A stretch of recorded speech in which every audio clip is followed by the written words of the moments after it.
Hello everybody, welcome to the video. My name's Jamie from Lotus Games. Today we're doing a viewer question answer video.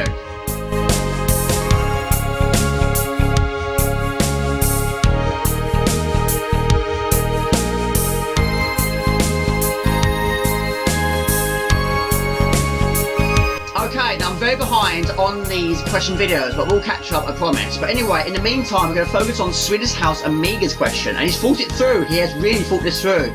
His question is, your top 10 Amiga games, but to spice it up a bit, no shoot 'em ups or Psygnosis games on the list. Mate, you're a genius, but that is extremely difficult. Anyway, he's thought it through. He knows I'm going to pick R-Type. It's my favourite game of all time. It's a shoot 'em up, can't use it. He knows I'm going to pick Shadow of the Beast. It's my second favourite game of all time. It's not a shoot 'em up, but it's published by Psygnosis. Can't use it. And he knows I'm going to pick Bill's Tomato Game. It's not a shoot 'em up, but it's published by Psygnosis. I can't use it. Now there's no particular order. It says 10 of my favourite games on the Amiga, not shoot 'em up related and not Psygnosis. But anyway, mate, this is for you. Let's give it a whirl. There we go. My first pick, Tycoon II. And I've gone for this one first because it was inevitable it was going to be picked. Well, if you know me very well, you know I was going to pick it. Tremendous game. Absolutely superb. Okay, so the game is Tycoon II, The Final Fight, the second game in the Tycoon series, developed by Factor 5, released to the Commodore Amiga in 1991. Tycoon II was also released for CD-TV, Atari ST, Amstrad CPC, ZX Spectrum, and also later for DOS. Also released for Mega Drive Genesis and the Game Boy, rebranded as Universal Soldier.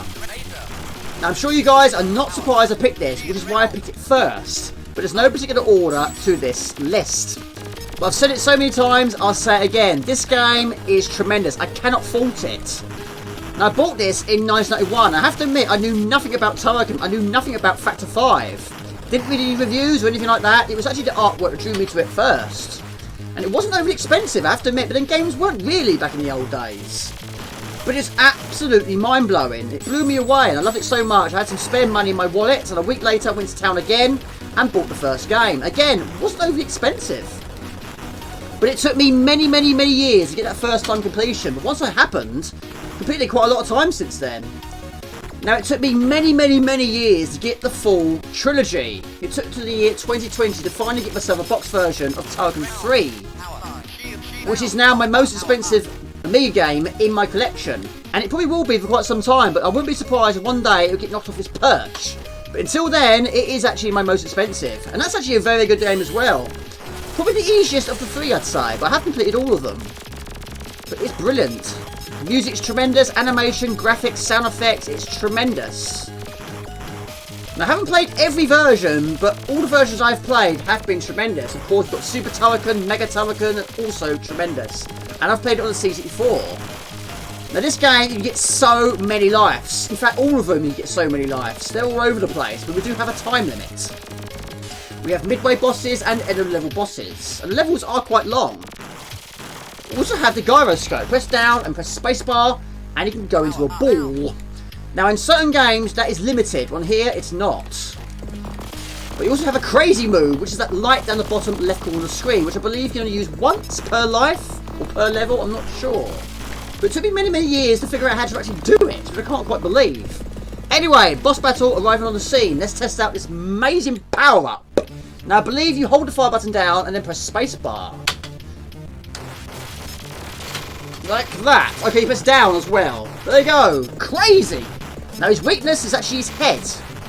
Now, the way I tend to do it is use the lightning. But watch out for the debris. And I can also upgrade the length of the lightning. Tremendous. Nice. Weapons. There are 3 primary weapons. The bounce, the laser and the multiple. Each has several layers of firepower. In addition, there's a white laser wall which sweeps out of either side of the player. The player starts off with only 3 of these at the start of each life.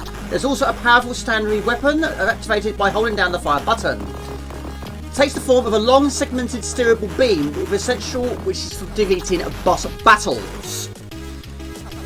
You also have power-ups. Hidden in the world are many power-up blocks which will be discovered by hitting them with your weaponry fire, containing shields, primary weapon and secondary weapon power-ups. Now each weapon is upgradable 3 times. But yeah, when you die, you don't lose the whole lot. It just downgrades by 1, I believe. But yeah, it's tremendous. Anyway, score is a very, very high scoring game. But you want to keep moving all the time. You don't get additional time in this game. So one thing you cannot pick up. You can pick up shield, you can pick up energy, but no additional time. Anyway, go on to the next boss. Watch out for fish. You can also go into the water. Not many games in the old school days you could go in the water, but this one is not affected by it. Anyway, on we go. The wheel is an indestructible ball that the player can switch into by pressing down and space button at the same time. The second button supports it. Unlike its predecessors, the indestructible ball can be used a limited number of times. The wheel will destroy most small enemies on contact. Others can be destroyed using the primary mode, which fires a small bomb on the ground. There's also an auto-fire mode, which can be used once per life by using the spacebar and fire at the same time. There you go, tremendous game, Tycoon II.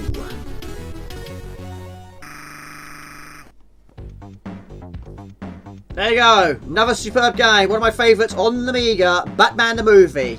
Tremendous. Okay, this other game is Batman, also known as Batman the Movie, an action video game developed and published by Ocean Software based on a 1989 film with the same name. It was released in 1999 for the Amiga, Amstrad CPC, Atari ST, Commodore 64, MS-DOS, MSX and ZX Spectrum. And it's absolutely brilliant. This is how it all started with me with the Amiga 500. We got the Batman pack in 1989. Best Christmas ever. And this is my favourite movie-based game of all time. Also my favourite Batman movie of all time. Brilliant game, but not overly long though. The game consists of 5 levels based on the events from the movie. Each stage has a time limit and a health gauge represented by Batman's face that turns into the Joker's when Batman loses a life if he runs out of either. The levels have varying gameplay. On the first level, starred as a side-scrolling gameplay, Batman fights his way through the Axis chemical plant to confront Jack Napier, knocking him into a vat of chemicals, turning him into the Joker. Batman can use his batarang and grappling hook to defeat enemies, and he can also use the grappling hook to climb to higher platforms and swim across gaps. And he does it very, very well. And also, the AI in this game is very, very good. They're not stupid in this game. They will track you down. Now, they'll use ladders. You can use ladders as well, but it's much easier to use the grappling hook and to fall through the floor. You do that by pressing down and fire. It's not just people, though. We also have drips and gas to contend with. Now, the people with guns, they can shoot up, down, and can also crouch and shoot, and also fire forwards. But the grenades are the most dangerous in this game. They're so accurate. Whether they're high or low, they'll get you. So you've got to time your dropping through the floor well, and time your grappling hooks well. You can also do it at an angle. Right, on we go. Now, he's a very, very talented Batman. Of course he is, but he can't fall from too high a height. Use the grappling hook or find your another way around. Falling from too high a height will kill Batman, and that'd be a full Joker's image unveiling. Once the full image is unveiled as a Joker, game over. Well, not game over, depending on how many lives you got. And speaking of lives, you start the game off with 2 lives, even though you actually quite clearly have 3 down the bottom left corner. But you gain additional lives when you finish a level. Now, this is another game that does have time limits, but this one is very, very generous. I believe you start off with 8 minutes, something like that. Quite a lot, actually. Now, you can also control the screen by pressing up or down, and that's a really, really nice touch to this game. But watch out for the gas. And don't be shocked, even though I just did. Right, okay, we're going to go up. At the moment of time, we're okay. I mean, yes, Batman has got an unusual forehead at the moment, but he's still the Batman at the moment of time. Right, he's using a ladder. I'm not going to use a ladder, but don't be shot. Now, you can also kill enemies by landing on their heads. So there's lots of ways you can do it. Now, I'm going to avoid that confrontation by just going down here. Now, amazingly, there's not many versions I've played. Now, I have completed this one very, well, quite a lot of times, but I've never completed any other version. But, yeah, the CG4 is a good version as well. I've never completed that, so I must do a long play of that in the future, as well as remaking my old Batman Amiga long play. That was ages ago, but I had quite a few issues with that video. But anyway, let's see how we do in the future. In the meantime, we've got to try and deal with these grenade people and avoid any additional toxic gas.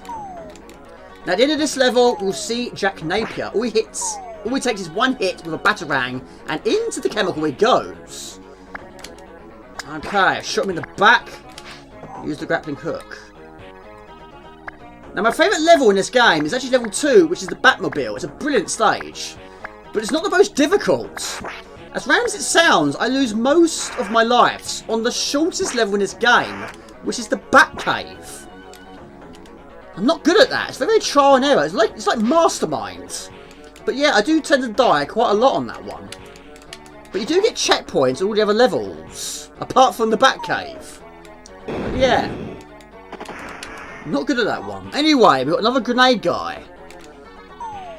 So yeah, he'll throw them very, very, very high. Or very, very, very low, whatever the case may be. But you can crouch. But yeah, you've got to use the grappling hook and angle. You can also swing and jump off, but does not get slammed into a brick wall. It won't be an instant kill, but it will leave a mark on Batman's face. Right, okay, avoid the grenades. Swing and press fire in the air to get off it. But you can also kill enemies by landing on their heads. Anyway, hit them in the leg. Doesn't matter where you hit them as long as you do. Except for the drips. Now, some of these drips are okay, but some of them, there is a lot of them. Okay. Like this. Yeah. Once it gets you, it gets you. There you go. Superb. 3 minutes, 6 remaining. Right. Okay. Multiple gun people. But yeah, you have the batarangs, which is brilliant. And it goes the full length of the screen. Right. 2 minutes, 52. Right. I believe this is end of level territory. But he has a guard. That guard is a grenade guy. And that's Jack Napier at the top right corner of the screen. Boo boo pow! Have some. That's one of the best goes I've ever had. Look at that energy. Toxic gas. There you go. Brilliant. Superb game. Jack is dead. The Joker lives. Okay, the Batmobile. Done. Let's try and focus on this now. That's very rare I do this. I'm going to give it a whirl. First time! My lord! I'm pleased with that. Doesn't happen every time though. So let's go a little bit faster. To go fast, you press up and fire. To slow down, down and fire. Now it's down for up and up for down. You've got 44 balloons still to do in the 1 minute 27 we have on the clock. Okay. TV's going to turn itself off, which you can't see. And that made me oh, I don't believe it. Michael Jensen, you got your outtake. A very, very difficult time there. Right. 34, 1 minute 10. However, my TV won't turn itself off for another 4 hours. I should get this done in 4 hours. Right, okay. 20, 19. It's going to go down to wire. Normally it does. You don't want to be missing any, Jamie. Not at this late stage. We're going at 94 miles per hour. On fire. Okay. Should do it. Also, hitting the base of the balloon is also going to be a bad thing for the Batwing. Again, I love the music. It's my favourite music in this game. There we go. We should be okay. We should be okay. Again, we have a checkpoint. We don't need it. Boom! The city is safe, but the Joker is still at large. Ha ha ha! Brilliant. There you go. Next one on the list, Toki. This is a tremendous game. Absolutely love it. Brilliant. Okay, so the game is Toki, a 1989 shoot-'em-up platform arcade game, all run and gun, developed and published in Japan by Tag Corporation, and published in North America by Fabtech. It was designed by Kari Takuma and features elements of tongue-in-cheek humour combined with action. The player takes control of an enchanted ape who must battle hordes of jungle monsters by shooting energy balls from his mouth.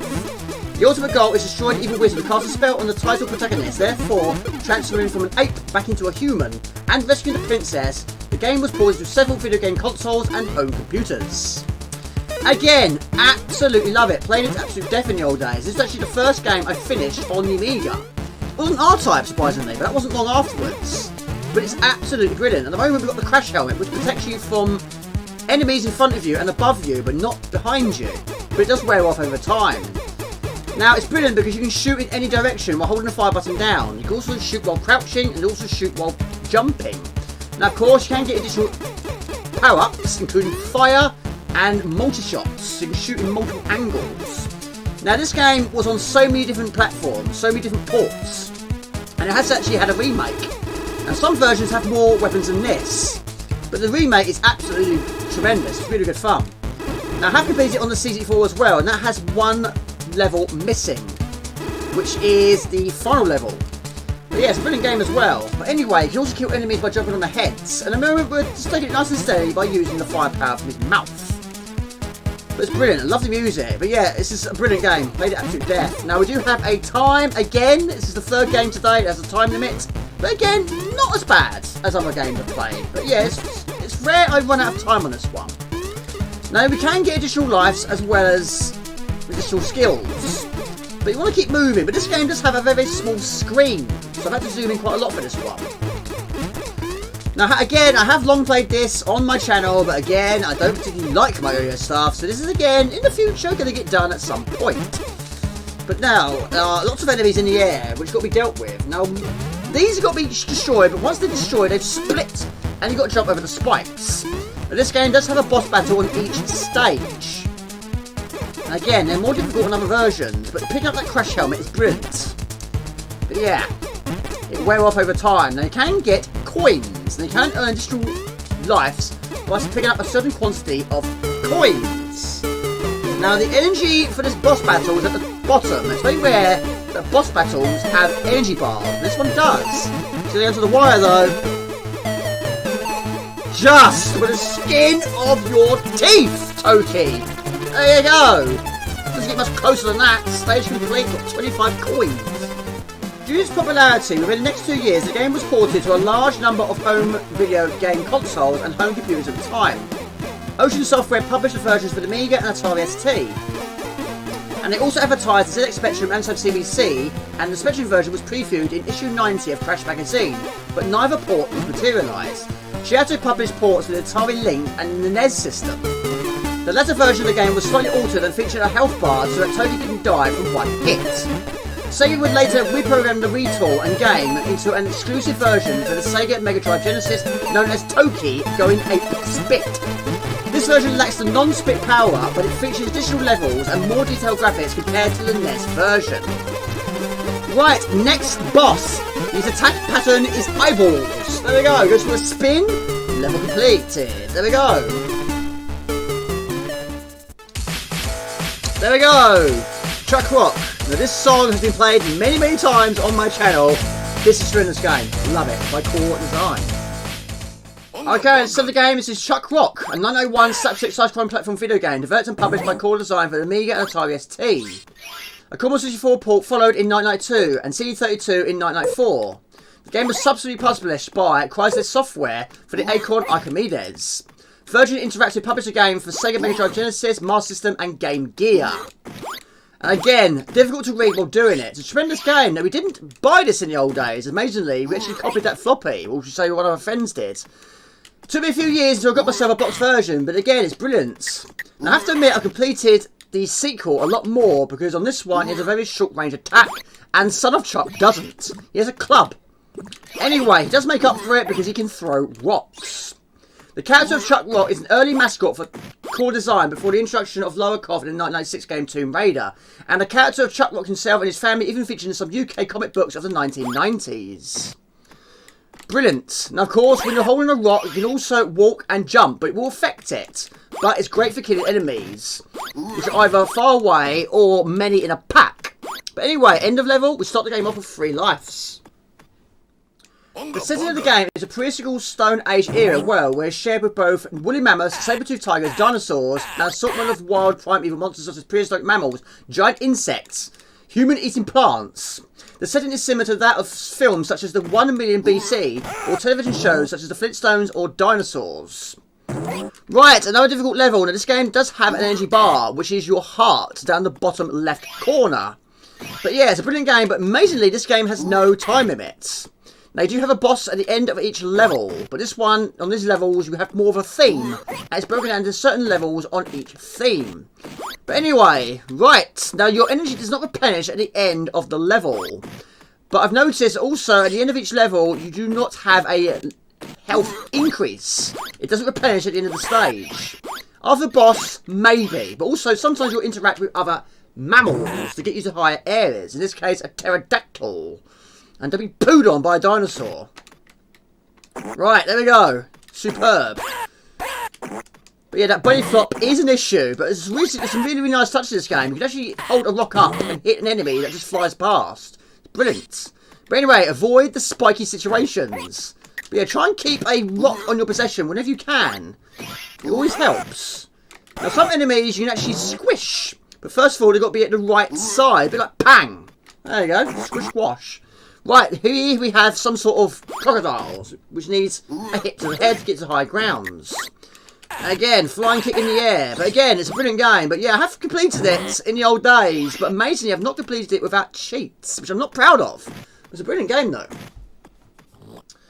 Okay, boss battle. Now, Chuck Rock is an overweight, square-jawed caveman characterised by Lotus and Lord behaviour, perhaps influenced from the lad culture of the 1990s.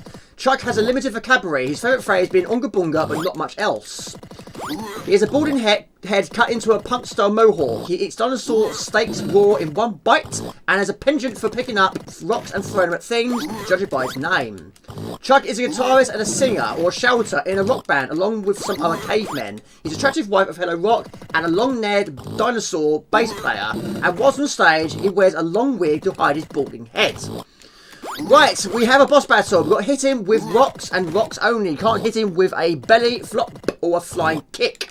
This can be quite time-consuming, but a great animation once again. It takes quite a few hits, and once he dies, he falls into the ground like all the other enemies do. Anyway, brilliant game though. Anyway, let's see how we do. So we've got to hit him quite a few times. Doesn't matter where you hit him as long as you do. At the moment of time, score 61,800 points. And I love a bit of parallax.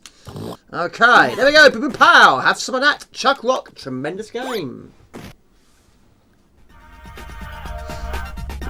There you go. Gods. Tremendous game. Brilliant game. Never actually finished it before, but in the future, I would love to try and finish it one day.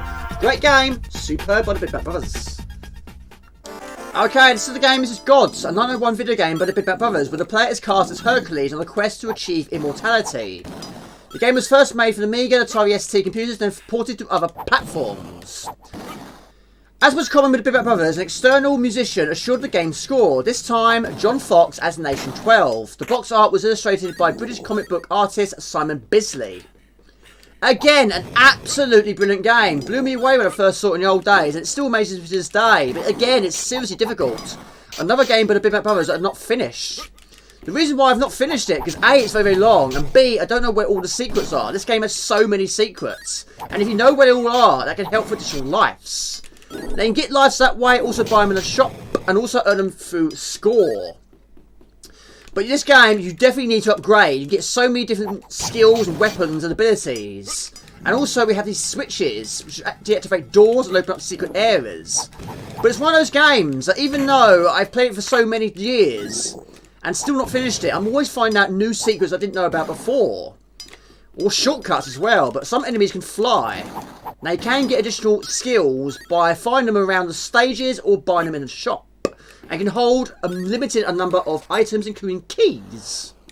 Now, if you jump from here to here and finally done the switches in the right order, this opens up a shortcut, which I have to admit I didn't know about in the old days. So yeah, amazing. Anyway, we have an energy bar. At the moment, it's maxed out. Now, you can increase it by picking up food and buying food in the shop. Anyway, little shortcuts, but avoid spikes. Now, this game has no time in it, which is quite surprising, but a great thing, a really good thing. Provided we've got the key, we can open doors. There you go. Pick up another key, and yeah, not far away from the end of this level, but this level is very short. What would you expect for an opening level? But anyway, you can fire your weapons left or right, and in the air, but you cannot fire while crouching. But crouching is very important because enemies can also fire at you. There we go, boom and pow! End of the first level. According to the game's own introduction, 4 guardians have invaded the citadel of the gods. The gods offer any hero who can succeed in retaking the citadel one favour. The hero who comes forth immediately asks the gods as a favour to be granted a seat among them as an equal. The gods are only confronted by the hope that a hero fails. After the last boss is beaten, the gods prove true to their words, and the last image of the hero being a light as he ascends to Mount Olympus. Right, so we've got a weapon upgrade. In fact, we've got quite a few actually, but this is what you need for the next boss. There's 4 bosses in this game, and they're all absolutely tremendous. But I haven't seen all of them, or should we say I've not confronted all of them. But anyway, we're going to front the next one now. Energy's okay. Lives could be so much better. But we have an energy bar, and so does the enemy here. Now, the animation, the artwork is absolutely outstanding. Basically, just got to hit him anywhere. We've got more than enough weapons to get the job done. So just hit him anywhere. You're going to hit him no matter what. Unless you're facing backwards, you won't. But again, like I said, you can get so many weapon upgrades. But they do cost a price. A lot of money needs to be earned to buy the weapons you need for this game. But over the course of the game, you will find them from time to time. But you want them as early as possible. So anyway, collect whatever you can, when you can, and use them whenever you can for difficult enemies that lie ahead. Anyway, he's nearly dead. Great animation, great sound effects. Followed by a boop boop pow! Have some of that. There you go. So again, a very, very high scoring game. But one day, I will get a completion. I hope. But there we go, going to the shop. But anyway, brilliant game. Gods. There we go, another superb game. This is my next pick, Speedball 2 Brutal Deluxe. Amazing game. Okay, this is the game. This is Speedball 2 Brutal Deluxe, a 1990 video game based on the violent futuristic cyberpunk sport that draws in elements of handball and ice hockey, rewards violent play as well as goals. The concept of the game is very reminiscent to the 1975 film Rollerball. The original game was developed by Big Bad Brothers with various remakes on other platforms since it's published. It was a sequel to the 1988 game Speedball. The game was released on multiple platforms including the Acorn Archimedes, Atari Jaguar, Atari ST, Amiga CD32, PC, CC4, Mega Drive, Sega Master System, Game Boy Advance, and the first version was released in 1990 for the Atari ST. So many versions, and there's so much going on already. I am now winning, but not by much. It's a brilliant game. Absolutely brilliant. Again, I can't fault this game. Great fun. Now, I've done quite a few long plays of this on my channel. But again, I've said it before. I'm saying it again. I will remake them in the future. Now, I have got it on the CD32. It's a really, really good version. Because most of these CD32 versions, not a lot of differences. That one has a huge change. So much has changed in that version. Right, okay, it's me and the computer, and I'm only winning by 4. Not a lot at the moment of time. But there's so many ways you can score in this game. I have to admit, didn't own a box in the old days. And since getting the box, I learned so much more about this game. I didn't know a lot about the power-ups. I didn't know much about the scoring. But we have this dome. Now, if you hit that dome, you get 2 points. You have stars, 1 on each side. And you get 2 points each one you hit. Hit the full set, and you gain 10 additional points. There's also a multiplier on the left and right side of the screen. And if you go around it once, it makes your goals from 10 points to 15. Go around it twice, it takes it from 15 to 20. And that can seriously change games. Now, the computer uses that a lot. They really do like using that, but you can cancel it out by going around it again, which reduces it from 20 to 15, or maybe 15 to 10, whatever the case may be. Now, that is an energizer. When you hit that, the ball goes glowing green. And that is powerful when you've got possession of the ball. If you haven't got possession of the ball, it can work against you in many, many ways. Because when it goes through the enemy near the goal line, that can result in a goal. Now, again, the multiplier can work in many, many ways, including that. Because it actually times how many people it actually goes through when you throw it at them. If you have 1 light, I think it goes through 1 player. Have 2 lights, it goes through 2 players. The same with the Z icon, which knocks people down to the ground. Again, depending on what multiplier you have, will determine how many enemies are knocked to the floor. Again, I didn't know that in the old days. But that dome is really, really, really, really good. And that can change a game as well, because it's very, very handy if you're in desperate need of some quick-fire shots. Now, of course, you can also earn points by injuring the opposition. Not quite as far as other games in terms of killing them, but knocking them out cold, resulting in some time to get some ice cream.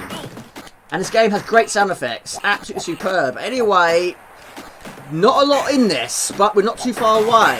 Now, it's 90 seconds per half. And you can also pick up coins and additional skills. Match over, 32 to 22.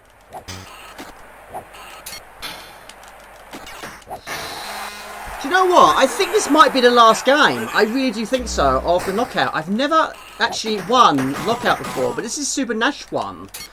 Now, they are really up there with the best. So I do wonder if this could be it.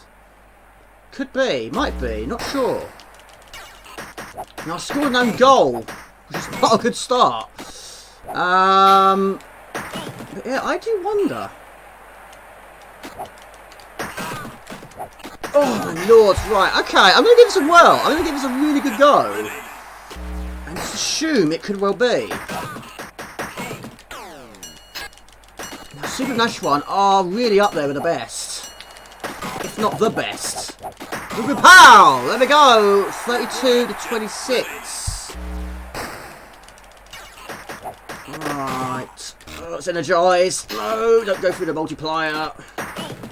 Right, it's still energised. It stays in my possession. At the moment it's... Whoa! Okay. Okay. Just keep it in this area. The more you upgrade your players, they can throw the ball a lot further than before. There we go. 32 to 26. Come on, JB. This could be it. I don't know whether this knockout just keeps on going. I just don't know. It might go around in a loop. No.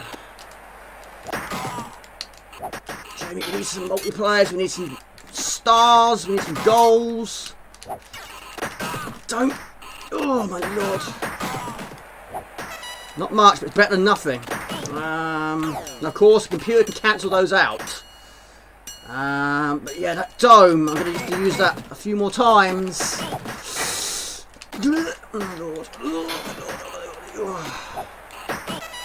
Keep it out of the area, keep it in theirs.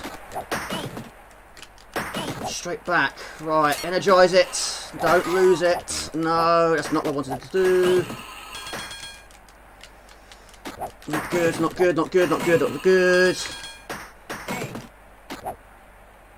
So don't concede any goals now, Jamie. That's going to be devastating. Let's get some serious point. Mind you, one of my players is very nearly injured. There we go. Oh my lord. However, one injury can change it. Either side, really. Keep the ball out of this. Oh.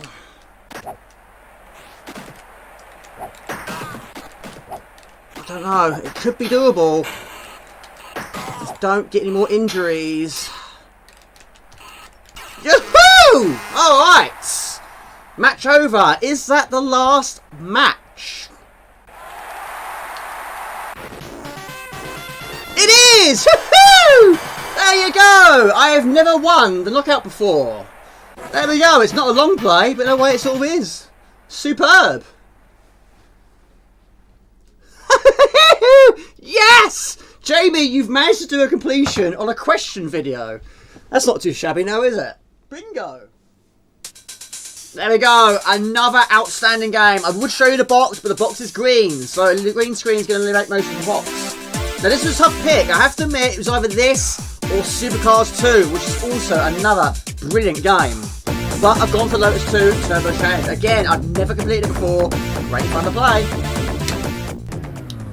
Okay, start the game. Lotus Turbo Challenge 2. An absolutely amazing game. But, again, extremely difficult. Now this one, I've not finished. Believe it or not, I've not. I've not come close to finishing this one. I don't think it's an overly long game. Not many courses, but the game is so incredibly tight with the time. But the worst level, no hesitation, is level 3. Pea soup is the password, and the level is the fog level. It took me to the age of 37 years old, I'm not proud of that, to finally get past it for the first time. It was a brilliant moment because Swedish House was here. He flew all the way from Sweden to join me on the stream, and he stayed here for that weekend, and he witnessed it for the first time, and that was a moment I'll never forget.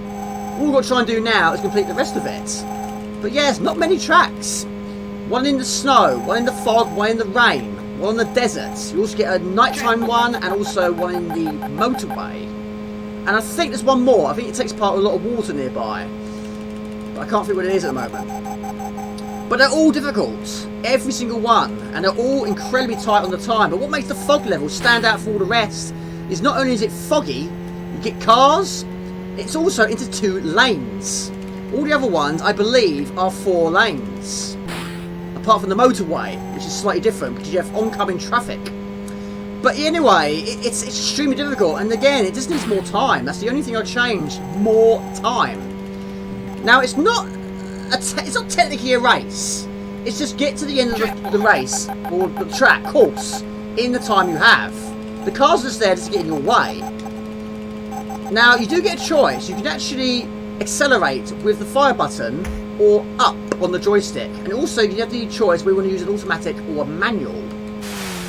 Now, I've always preferred to have an automatic and also to have fire as acceleration, not up. Don't like that. But it's really difficult. Now, we do get hazards. Of course, we get hazards. Even at this early stage, we're going to get trees in the road. We're going to get rocks in the road. And in this one, we do get water. Now, some of it you can't avoid, but some of it you can actually jump over it by hitting a log at the right time to jump over the water to avoid slowing down. Hitting anything will slow you down, and you don't want to be slowing down. You don't want to hit anything when the time is as tight as this. But you do get a warning before it runs down. It starts to tick. But yeah. Anyway, brilliant. Now, I don't know, well, if you have completed this game from start to finish without using passwords or cheats, please do let me know in the comment box below. But that would be an extremely amazing achievement if you've done that. But this is an extremely difficult game, and it's also a very high scoring game. Look at that score already. That's an amazing score. You earn score just by driving. Which is good because you're driving all the time, usually. But yeah, that's a really amazing score already. Now we're in 5th gear, and we're going at 131 miles per hour. Now if you hit something at that speed, it's going to slow you down. And lose you a lot of time. But these cars are a nuisance, especially in the fog level. Anyway, it's going well, but I got a feeling it's going to go down to the wire again. It always does. But anyway, I hit that checkpoint with just 3 seconds remaining. Don't hit anything more, Jamie. Avoid the cars, don't hit trees or signposts. Right, okay, don't hit anything. Now I have to admit, I've not played the other 2 games much, but this one got played to absolute death. A lot of my friends did as well. It's always great fun to play. Love the way it looks, love the way it plays. Love the sound effects, love the speech, love the music. Yeah. Completing it from start to finish is going to take some serious doing. Jamie, don't hit cars, don't hit rocks, don't hit the water. But there's so many cars on this track at the moment. And they keep moving from left to right. 6 seconds, hit the log. We might just have done enough to do it, but it always goes down to the wire. Congratulations! I think I hit a bush right at the end as well, though. Tremendous game. There you go. Next up, Moonstone, A Hard Day's Night. Copyright 1991, Mindscape. Brilliant. Okay, so the game is Moonstone, A Hard Day's Night, an action role-playing video game by Canadian independent developer Rob Anderson and published by Mindscape for the Amiga in 1991 and 1 year later converted to MS-DOS with different music and different sounds. The title was a play on A Hard Day's Night. Moonstone gameplay blends several different genres, allowing up to 4 players to participate in a basic turn-based game with real-time combat for any encounters. It is also notable as one of the goriest games of the time, with some particularly bloody fight and death scenes. And that's one of the reasons why I love it. It's a brilliant game. And again, I played it to death in the old days, and so did my friends. But yeah, I actually saw this on a video, which I got on a magazine I got from a boot fair. And as soon as I saw it, I just kept playing it over and over and over again. Blew me away. Amazing game. Brilliant start. We got a key. I was about to tell you about the rules of the game for those who haven't heard of it before, but there, I got a key already. The player takes the role of a chosen knight who is sent by the Druids to return the mystical Moonstone to Stonehenge. The game supports between 1 and 4 players at once, with the computer controlling any knights not controlled by human players. The gameplay consists of 2 distinct modes, the turn-based exploration and real-life combat. Right, okay, we've got to try and hit them where it hurts, and where it hurts is right on the top of their skull. Do it right and it exposes their brain. Now, sometimes you can get 1, maybe 2, maybe even 3 or 4. It's different throughout. But yeah, these are quite challenging. You've got to get it absolutely perfect. You do have quite a number of different attacks, but these are quick. Right, okay. Now, they only do one thing. They go from one side to the other. But again, you can die in some really gory fashions. But these have a devastating horn on the top of their forehead. Now, I am not in a good way. You can tell because your knight will start to flash. When it starts to flash, that's telling you you're close to death. So, we need to get some quick attacks in and don't die. Is that it? Whoa! No, that's not it. So yeah, keep moving around all the time to avoid getting stabbed by a horn. There we go. Superb. What do we get? We gain gold. Superb. We'll take the gold. Sometimes there'll be nothing in those chests. Now, each battle can be anything from one opponent to loads of opponents, but it all depends on what size the moon is at the time. Now, each screen will have a treasure chest. Once you defeat all the enemies on that area, you then go to the treasure chest, and my TV's going to turn itself off, but you can't see. Only I can. I can't see anything there. I'm trying to see. Right, hang on a minute.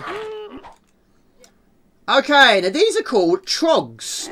Trogs are a terrible humanoid race that exists in all 4 territories. They're highly intelligent with a society very similar to humans, who they hate with a burning desire. They can use hammers, axes and spears in combat and have terrible war beasts that they've raised on human flesh. Now, each battle is different. Sometimes it can be just one enemy, sometimes multiple on either side of you at the same time. But it all depends what size the moon is and what skills you got at the time. Because you can upgrade, but so can they. Now, each battle has a treasure chest. Once you've defeated all the enemies on that area, you open the treasure chest. Sometimes it can be something good in there, sometimes it can be absolutely nothing in there. But yeah, it could be anything from a potion to a scroll, a key, armour, or even a sword of sharpness. It's brilliant. But yeah, it can get extremely difficult as you progress through this game. You get so many enemies on one screen, or in one area, should we say. And they get very, very strong. But once you've got that decent sword, then you'll be firing all cylinders. But anyway, over the course of the game, also, you can upgrade your abilities. You can take more hits, increase your health, and you can also increase your lives. But anyway, we have been attacked left, right, and centre by these crazy dudes. But they're still coming. They can attack them in many ways. They can die in different ways. But it is very, very comical and brilliant animation once again. Anyway, right through the gut. There you go, super. That's got to be it now, surely. No, we're still going. Okay. But you can actually chop them in half. And they can also cut your head off, which you can also do to the Black Knights. Now, in this case, there's actually 3 of them. Because I'm the only one playing today. And they'll track you down. And every so often, they will confront you. Alright, one more hit should do it. Superb. Any more? That is it. Superb. What do we get? Right, bingo. We got the Sword of Sharpness. We have a Gem of Seeing and a Scroll of War. There we go. Okay, these are called Ratmen. Ratmen is a small cavernous race that exists in the trees of the Great Forest. They are not very strong, but are always found together in large numbers and are exceedingly agile. They are often referred to as Moon Devils, because they grow stronger when the moon waxes. It's also known that these little creatures carry a deadly disease that once bitten you must heal yourself with a healer or a potion of healing. And it reminds me a little bit like critters. But yeah, they are deadly, but can also strangle you. But again, it can get out of control. But with a Sword of Sharpness, we should be fine. But at the moment, there's a lot of them. But again, we're trying to find a key. So don't get too close, you get strangled. Wait for them to come down to you, and then we'll stab it in the neck. There you go. Just make sure. Defeating monsters rewards the player with treasures from that location. Success will result in gaining 1 experience point. These can be distributed in 1 of 3 abilities: Strength, Constitution and Endurance. The required amount of XP needed to advance varies according to the number of human-controlled characters. This combined with some powerful weapons that can be discovered or bought can boost the player's combat abilities. However, the difficulty of the game is increased to compensate. Right, and these are called trolls, believe it or not. Trolls are vicious creatures that feed on human flesh. They are large, hairless humanoids that fight with huge clubs, capable of striking down the mightiest warrior with 1 blow. These legendary creatures are greatly feared throughout the lands. Now, if they hit you with their club, you actually splat across the screen. So you must keep moving all the time. But again, with great weapons, you can do this a lot more easier. But then over the course of time, you can have 1 on each side of you. And that'd be a lot of crazy action. But anyway, we're looking for a mystery key. There we go. Superb. Love this game. And there is a key. There we go. Tremendous game. 2 more to go for this video. My next pick goes to this one. A great game by Ocean Software. This is the Addams Family. Brilliant film. Brilliant game. Love it. Okay, so the game is Addams Family, a platform game based on the 1991 movie of the same name, released by Open Software in 1993. The game was released for the Sega Master System, Sega Genesis, SNES, Amiga and Atari ST. And again, it's brilliant. Played it to absolute death once again. The film is great, the game is great. Now, it took me a while until I got it, but I did have a demo which I got on the front of a magazine. It was actually Pugsley stage, which is actually my favourite stage in this game. And until I got the game, the full game, which I got from Speedball at the time in a shop called Computer Plus, it cost about 20 quid, something like that, I played that demo loads. In fact, it's actually still working, I've still got it. But anyway, I have completed this game, had done a long play quite some time ago, but at the moment I'm trying to make it easy for myself by defeating a boss. Defeat this boss, and it's very early on, but you can do this levels in any order you like. Defeat it, and we earn additional hearts, because 2 is not enough for this game. There we go, heart power up, access code, and 1J, 1 and N. There we go. Okay, let's go rescue Pugsley. Ocean released several other versions of the game for other platforms featuring different levels and gameplay. One version was released for the SNES and the Game Gear, with latter been ported by Acclaim Entertainment. The third was developed for the Game Boy, and the fourth was produced for the Amstrad CPT, Commodore 64 and ZX Spectrum home computers. All versions play as Gomez Addams as he attempts to rescue members of the Addams family. It's such a good game. Love playing this game. If you love challenging platformer games, you cannot go wrong with a game like this. It's very challenging though. This level is my favourite level. It's got a little bit of a Mario Brothers look to it. Or should we say Bowser's Castle? Because instead of fireballs, we've got these blades doing the same thing.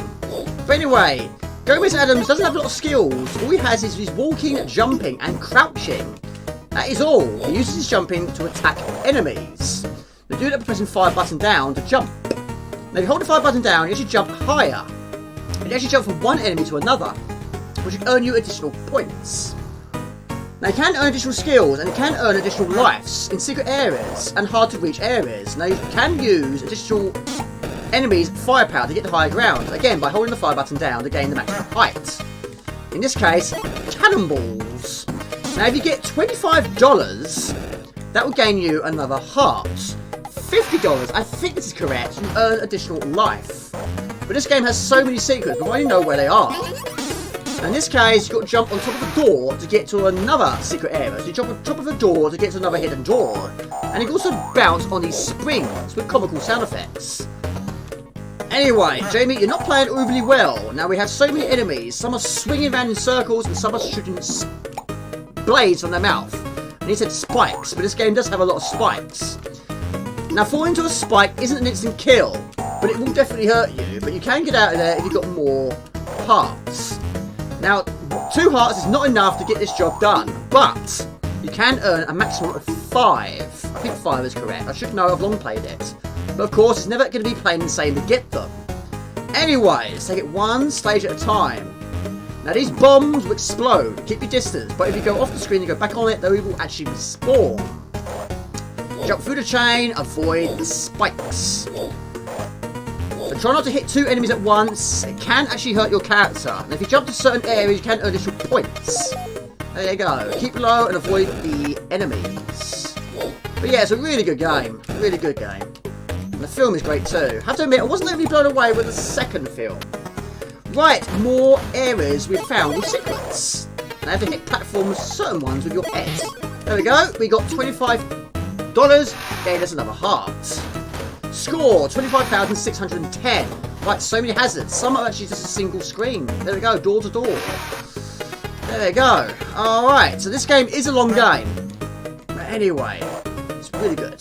Anyway, we're going to try and get this little heart back, which is never an easy task with this certain section. You've got to use this cannonball at the right time. With a pow. Have some of that.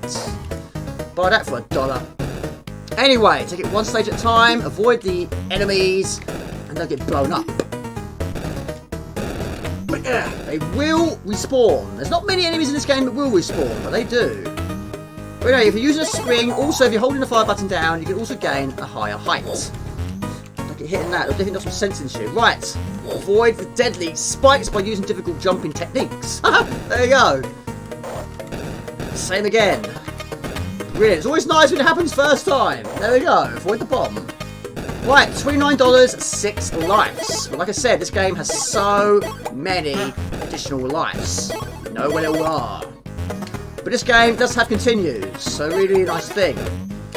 Anyway, Jamie, you're taking too many hits. This is a secret. I think it possibly well is. Yeah, door on top of door. These are secrets. Right, we desperately need some additional hearts.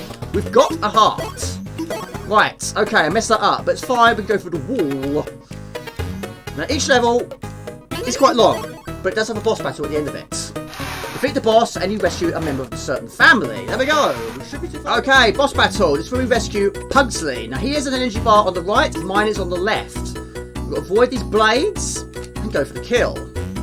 Now, when he's flashing, you can't be hurt by him. Right, now I don't know everywhere you're safe. Some places you are safe. There's a lot of trial and error here. Anyway, once he explodes, we gain a password and also rescue one of the members of the family. And you've got to try and rescue all of them. The only ones that are not rescuable, because they're not being captured in the first place, is Thing and Lurch. They're actually in the piano room.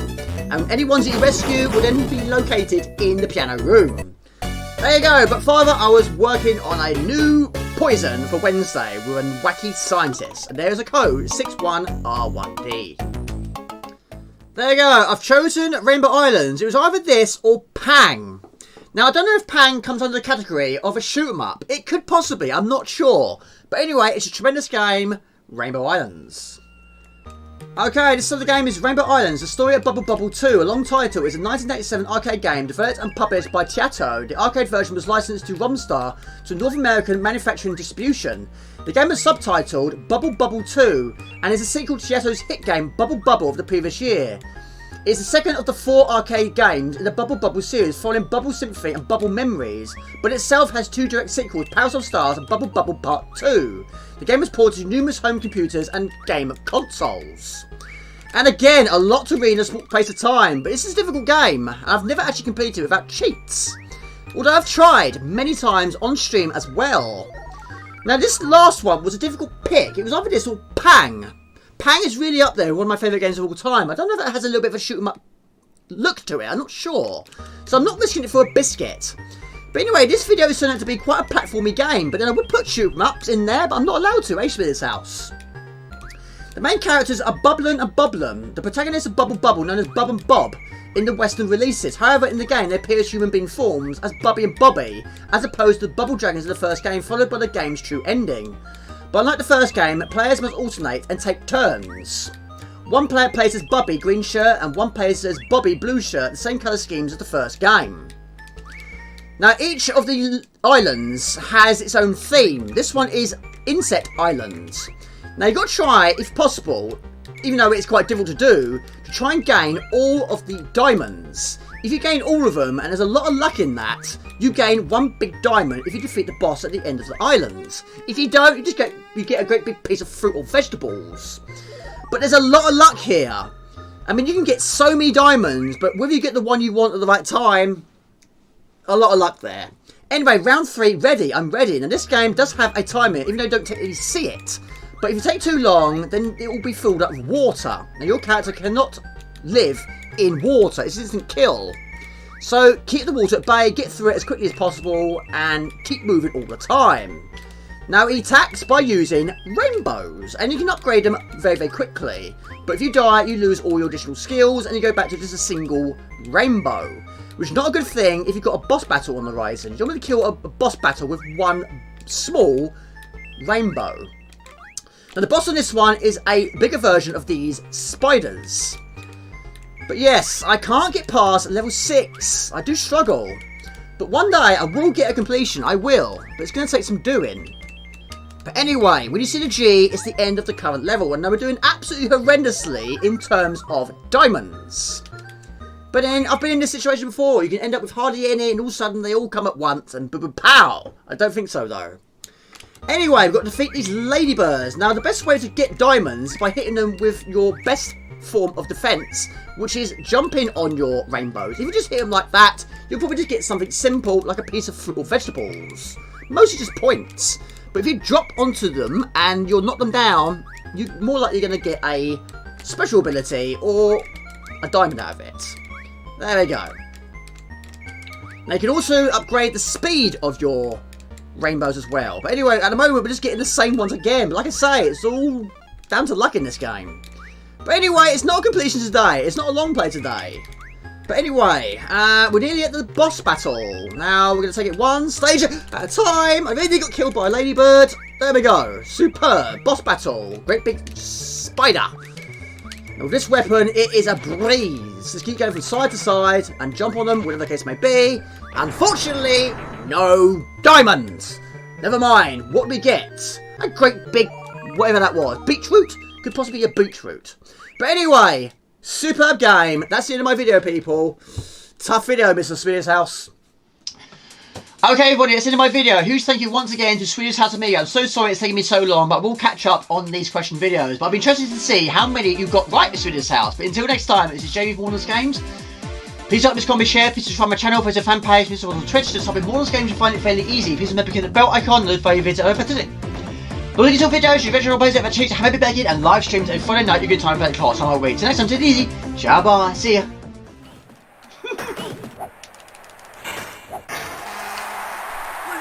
All I've got to do is hit a dome.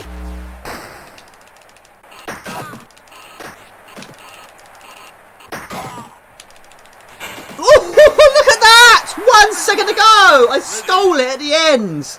How did I win that? Look at that! Blimey! Blimey, that'll make the outtakes. I can't believe I'm playing one of my favourite games of all time, and the first thing I want to know about it is how to quit it. It's guaranteed I'm going to make a mistake. However, I think you just told me. I just didn't see it. The escape key doesn't work. Oh, it worked. Hey? Good. Now we start off with 2 lives. Now you do get little... How'd you quit? There you go. This is actually my favourite movie-based game of all time. My ha! Oh! He! Ha! Lord! Mighty! Goodness gracious me. Same name. It was released in 1999 for the Commodore Amiga. Samsung CPC. Software based on the 1989 film of the same name. It was released in 1989 for the Amiga, Amstrad CPC, Atari 64. Atari 64. I've never said that one before. That is a new one. Represented by Batman's face turning into the Joker. With Batman losing a life, he'll run out of either the level. Pooh! My lord! Pooh! I tell you that right now. It's not poo at all. Gun. Developed and published in Japan by TAD Corporation and published by North American... No. Published... No. No, Jamie, no. You've made a mistake again. Commodore 64 version followed in 1992 and CD32 version in 1994. Pooh!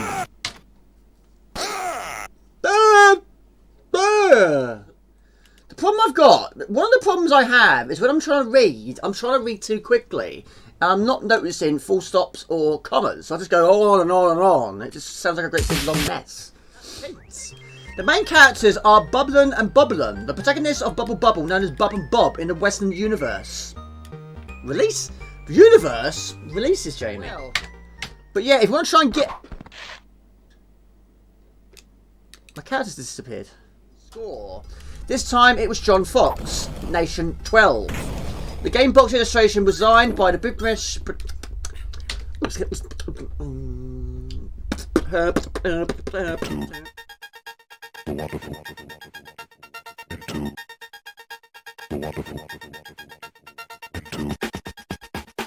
wonderful.